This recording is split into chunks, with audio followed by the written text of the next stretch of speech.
Je crois que la réforme territoriale va finalement avoir un impact relativement limité en matière de marketing territorial et d'attractivité, contrairement peut-être à l'objectif qu'elle avait. Elle va avoir un impact positif sur la construction de l'offre, probablement parce qu'elle va faciliter des rapprochements dans les clusters, par exemple, dans des pôles d'initiative. D'ailleurs, les dernières évolutions de l'attractivité du marketing territorial, je veux dire des pratiques actuelles, montrent qu'il y a plusieurs choses qui intéressent, je crois, l'Alsace par rapport à ce qu'elle a fait autour de la marque Alsace il y a plus de 2 ans maintenant. Peut-être le premier point, c'est qu'on voit s'accélérer dans le monde la montée en puissance des entreprises. Alors c'est quelque chose, il y a déjà, je crois, plus de 2200 entreprises qui portent la marque Alsace, qui sont rentrées. Pour l'instant, elles portent juste la marque, mais on voit dans le monde que la plupart des entreprises vont beaucoup plus loin de ça. Il faut savoir, par exemple, qu'Amsterdam est financé à 75% par des entreprises privées. 80% Barcelone, 60% Berlin. On voit bien que là, on est dans du financement, on n'est pas seulement dans « je porte la marque ».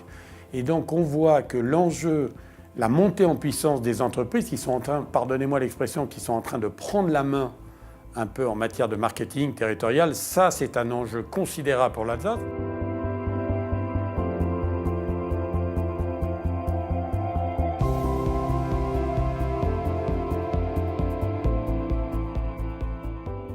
L'autre phénomène intéressant dans les nouvelles pratiques du marketing territorial qui intéresse l'Alsace, je crois que c'est l'évolution des clusters et en général des politiques d'excellence.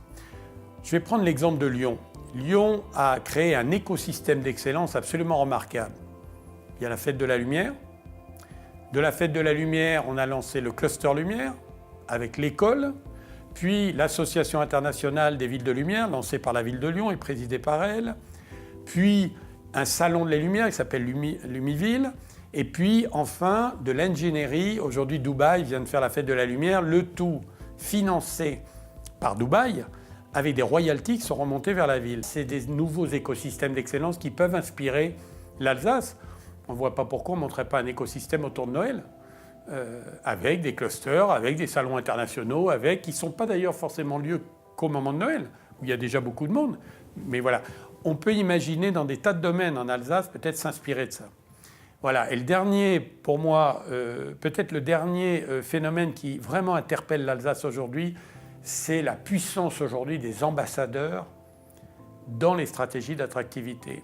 L'Alsace, dans ce domaine, a des potentiels énormes. D'abord, il y a déjà beaucoup d'ambassadeurs. Je crois qu'il y en a plus de 2600 ambassadeurs Alsace. Mais on voit que Lyon, lui, il en a 16 000. C'est quand même pas le même chiffre. Et on voit que les potentiels sont énormes. Pourquoi ? Parce que traditionnellement, les ambassadeurs, ils peuvent raconter l'Alsace, ils peuvent accueillir des gens, ils peuvent même faire des constructions d'œuvres, de la co-construction. On imagine la puissance de l'Alsace. Je crois savoir que le président de l'université me disait qu'il y a 300 000 personnes vivantes dans le monde qui sont passées à l'université. On imagine la puissance d'information que ça peut représenter pour organiser un congrès en Alsace, pour investir en Alsace ou pour faire comme a fait de Gathering, qui utilise aussi pour organiser des événements. 3000 événements ont été organisés grâce aux ambassadeurs irlandais dans le monde, en Irlande. On voit bien que l'Alsace, elle peut faire des choses formidables dans ce domaine et qu'elle a un potentiel qui devrait l'inspirer beaucoup.